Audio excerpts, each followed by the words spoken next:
मैं भी जो बात बोलने वाली हूँ उससे most of the aspirants agree ना करें। क्या 50 डेज में एसबीआई पीओ क्रैक हो सकता है? सिर्फ एक कंडीशन में ऐसा पॉसिबल है। अगर आप उस कंडीशन को फॉलो कर ले रहे हैं तो बहुत अच्छी बात है, और अगर आप नहीं कर पा रहे हैं तो आप 10 घंटे भी पढ़ लें या 12 घंटे भी पढ़ लें, उससे कोई आपको बेनिफिट नहीं होने वाला है। इस वीडियो के एंड में मैं वो सीक्रेट बताने वाली हूँ जो मोस्ट ऑफ द एस्पिरेंट्स जो होते हैं वो इसको मिस कर देते हैं, तो एंड तक जरूर बने रहिएगा। सबसे पहले एक सवाल पूछ रही हूँ मैं आपसे। अगर नोटिफिकेशन आ जा रही है एसबीआई पीओ के और आपको डेट जो है वो पता चल जा रहा है, अब आपको ये भी पता चल रहा है कि हाँ आज से एग्जाम तक हमारे पास 50 डेज ही बचे हैं, तो आप क्या करोगे? आप पैनिक होगे या फिर प्लानिंग करोगे? अब ये एक ऐसा सिचुएशन होता है जहाँ विनर्स का रास्ता अलग हो जाता है और बाकी एस्पिरेंट्स का रास्ता बिल्कुल अलग हो जाता है। क्योंकि एसबीआई पीओ सिर्फ नॉलेज से क्रैक नहीं होता है, उसके लिए चाहिए आपको perfect strategy, smart work, practice, consistency. ठीक है, मैंने बहुत से एस्पिरेंट्स को, बहुत से टॉपर्स को एनालाइज किया हुआ है। बहुत से, उनकी एक गलती है, वो जो सारे एस्पिरेंट आज गलती कर भी रहे होंगे, उनको लगता है क्या कि मैं कल से पढ़ूंगा, या फिर पहले सारे रिसोर्सेज, सारे मीडियम्स को कलेक्ट कर लूँ उसके बाद से पढ़ूंगा, या फिर और कोई टॉपर्स की नई नई स्ट्रैटेजीज वीडियोस देखने लगे। तो पहली चीज तो मैं क्लियर कर दूं, टॉपर्स जिनको आप देख रहे हैं वो अलग हैं, आप अलग हैं, मैं अलग हूँ। सबकी अपनी अपनी अलग अलग स्ट्रैटेजी होती है। आप अपने से बेहतर अपने आप को नहीं जानते। आप जानते हो कि कितना आपको और जरूरत है और किस चीज पे आप टॉप पे हैं। ठीक है, पहली चीज मैं आपको ये क्लियर कर दे रही हूँ। और यही सब देखते देखते, कलेक्ट करते करते और कल पढ़ते पढ़ते आपके 50 दिन कब खत्म हो जाएंगे आपको पता ही नहीं चलेगा। ठीक है, अब क्वेश्चन यहाँ पे ये नहीं बन रहा है कि आपके पास कितना टाइम बचा है।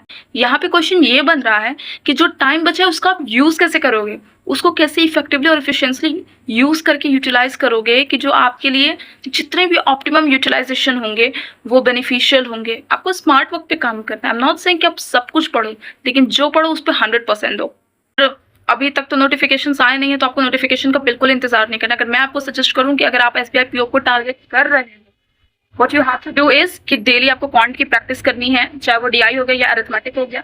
रीजनिंग अगर आप कर रहे हो तो उसमें आपको पजल्स पे अच्छे से काम करना है। अब इसका मतलब ये नहीं है कि मिसलीनियस एकदम भूल जाओ, नहीं, उस पर भी कमांड करनी है अच्छी सी। इंग्लिश है, डेली रीडिंग, एडिटोरियल करो, कैप्स को पढ़ते रहो, नए नए वर्ड्स याद करो, डेली टारगेट बनाओ, 5 से 10 वर्ड आपको अच्छे से याद करने हैं। ये सारी चीजें आपको अच्छे से करनी ही करनी है। करंट अफेयर्स है उसका भी प्रॉपर रिविजन करो।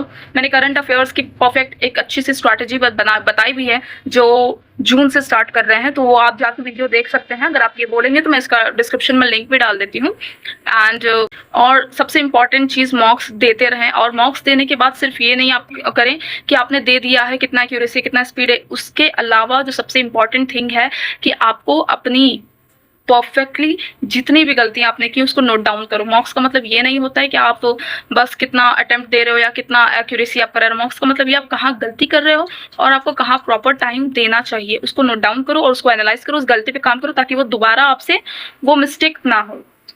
अब मैं बात करती हूँ उस बारे में जिसकी बात मैंने शुरू में की थी, तो जहाँ पे सारे एस्पिरेंट्स गलती करते हैं। नहीं, आपको ये लगता है कि सिलेक्शन का सीक्रेट 12 घंटा पढ़ना है। नहीं, मैंने अभी तक जितने भी टॉपर्स कैंडिडेट्स को, सिलेक्टेड कैंडिडेट्स को एनालाइज किया है, उसमें मुझे सिर्फ एक चीज कॉमन लगी। वो कॉमन मिस्टेक ये थी उनकी कि वो जो मॉक्स देते थे और जो गलतियां होती थी उसको वो नोट डाउन करते थे और उसको उस पर वो वर्क करते थे और उसके बाद से वर्क करते थे ताकि उस पर दोबारा गलती ना हो। तो ये सबसे बड़ी गलती है। तो क्या 50 दिन में क्या आपका एसबीआई पीओ में सिलेक्शन हो सकता है? टू बी वेरी ऑनेस्ट, अगर आप डिसिप्लिन हैं, हर दिन कंसिस्टेंसी दिखा रहे हो, स्मार्ट वर्क कर रहे हो, स्मार्ट स्ट्रैटेजी फॉलो कर रहे हो, तो ऑफ कोर्स आप कर सकते हो। तो ये 50 दिन आपके लिए बहुत वैल्यूएबल है, बहुत ज्यादा वैल्यूएबल है। तो टाइम गिनने से अच्छा है कि टाइम को आप यूटिलाइज करिए, हर दिन हर घंटे प्रोडक्टिवली इस्तेमाल करिए, वो ज्यादा बेनिफिट होगा। आपको पता है अमेरिका के लोग क्यों हमसे इतना आगे होते हैं? द रीजन बीइंग कि वो अपने टाइम को वेस्ट नहीं करते हैं, बहुत प्रोडक्टिवली इस्तेमाल करते हैं। ठीक है, लेकिन अगर आप परफेक्ट प्लान का वेट करते रह जाओगे तो फिर वेट ही करते रह जाओगे, फिर ये 50 दिन भी कब निकल जाएंगे फिर आपको कभी नहीं पता चलेगा। ठीक है, और बस यही है। Thank you so much to all of you because in my previous video you showed a lot of love. So बहुत अच्छा लगा, उसमें बहुत अच्छी व्यूज़ भी हैं, बहुत अच्छे लाइक्स भी हैं। Thank you so much. And इसी तरह के वीडियोज़ और देखने के लिए आपको जो भी कुछ देखना चाहते हैं इस टॉपिक के रिगार्डिंग, अपने प्रिपरेशन के रिगार्ड, तो आप मुझे कमेंट में ज़रूर बताइएगा। And if you really like this video do subscribe and like my channel. Well many of you videos देख के चले जाते हो, लाइक सब्सक्राइब नहीं करते हो, तो प्लीज़ लाइक भी करना और सब्सक्राइब भी करना। Okay, thank you.